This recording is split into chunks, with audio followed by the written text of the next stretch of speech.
Well, I've come over the border into Wales today, and there's Sugarloaf Hill. It's just over the border from where I'm staying in Herefordshire.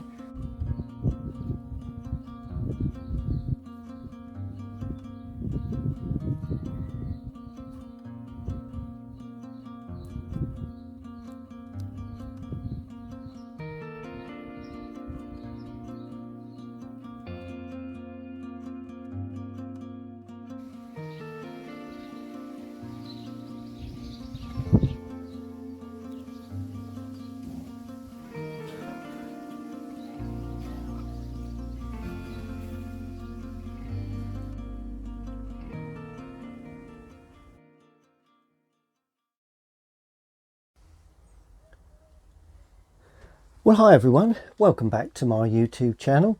Just having a coffee and looking at my latest demonstration on my YouTube channel this coming Friday. So I thought I'd have a quick coffee in between. But basically, it's Llanthony Priory, just over the border into Wales. It's at the edge of the Breacon Beacons, and it is a lovely subject in as much as it's only a small part of the Priory. I did, as you could probably see from the intro, have a good walk round and done lots of little sketches, took lots of photographs, but this particular scene appealed to me purely because you have got a part of the Priory there. I would assume that it would have extended somewhere over there because that's already part of the Priory. But then you've got the buildings that are attached, well, not attached, that are just across the courtyard, and that is the small hotel, and there's a lovely little eatery, little coffee shop and snacks bar. They do lunches, and we had a lovely little snack in there. It was really good. Pint of lovely Welsh beer. And so let me hone in a little closer. Let me talk you through basically what happened as a taster for my full demonstration, which will be this coming Friday. It'll be uploaded at 6 p.m. Well, as you can see, I've pulled in considerably closer, and it really is a lovely subject. Just brighten that up just a touch, just so as it, there we go. As you can see, it really is a lovely subject. I'm going to use the large mop that I use to actually point out some details.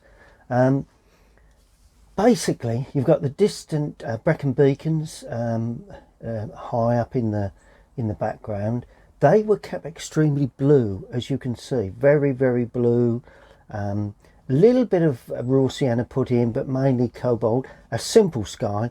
I didn't want any clouds in the sky. It was a pretty cloudless day, really, I think. But overall, it was a straight blue sky, and then added a little bit of depth to that, but still quite light. Cobalt blue, raw sienna, cobalt blue with a little more raw sienna in it there to give a hint that there was a distant sort of like wood running up the hill in the background. Then I put an overall wash on, this very light colour. That's the original wash there, and probably raw sienna, maybe a little cadmium lemon or cadmium yellow in there. Then I proceeded by putting colour onto everything, really. You know, as you know, the shadows come later. Then I enhanced one or two bits and pieces, left some areas white so I could tint them as if they're in sunlight. Notice once I've gone through the arch, that building continues, but I've left that extremely light. The grass continues, but that is extremely light. That enhances the dark of the arch. Now that's, you know, I always think that once you create an arch on a bridge, or indeed this, that you can see right through, the detail needs to be very minimal in the background, because if you create too much interest there, the eye is pulled into that and it's a dead end. But here there's no interest there. You know it's a light sunlit background, and it doesn't really matter whether you really feel that it's a building or anything really. But of course, once the eye's drawn to that, then it wants to see something more interesting, which is in the centre, particularly that little bit of red there, a little bit of slight orangey red that I think makes a complete picture. You know, it's something as simple as that, very light, that pulls your eye in, and you almost think, I didn't open those doors because those doors were not open. It's not a public area, but I could have done, of course. But of course, it gives you, you know, you want to wonder what's up the steps, wonder what's round the corner, you know. And then I laid on very light washes onto the building.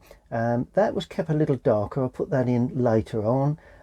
Then you know, after the overall washes, it was layers of shadow, and I say layers because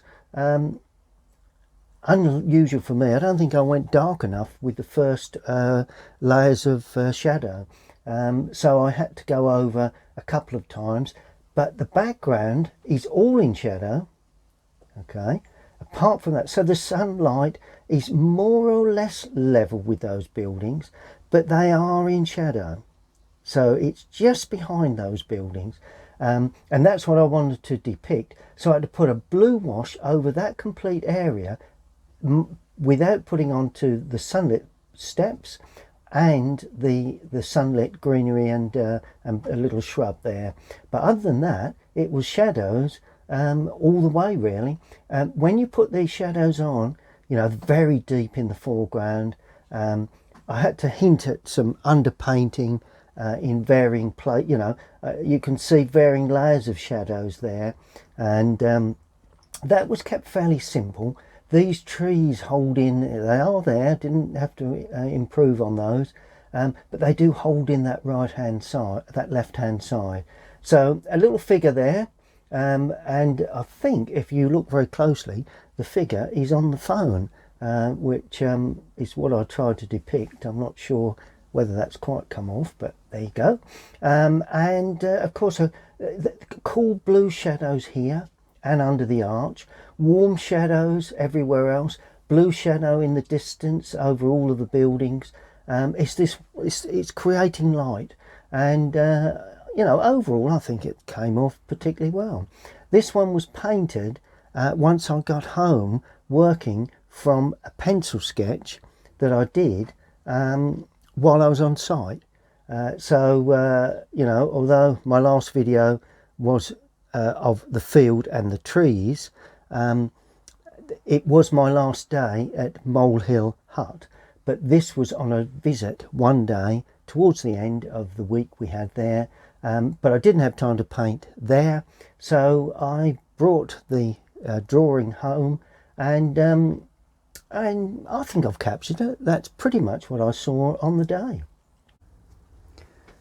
Well, I hope you enjoyed that little, just a quick insight into how I used that drawing to produce a painting of Llanthony Priory in the Breacon Beacons.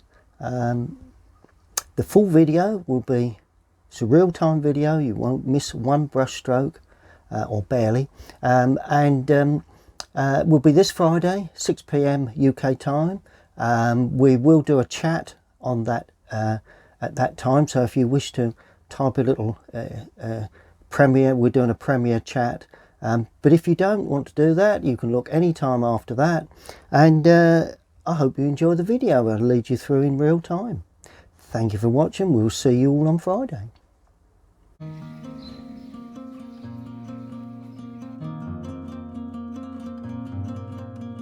If you wish to subscribe to my YouTube channel, then all you need to do is to click on the link bottom right hand corner any stage during the painting, and click subscribe. You will just, it won't cost you anything, you just receive notifications when I upload more videos.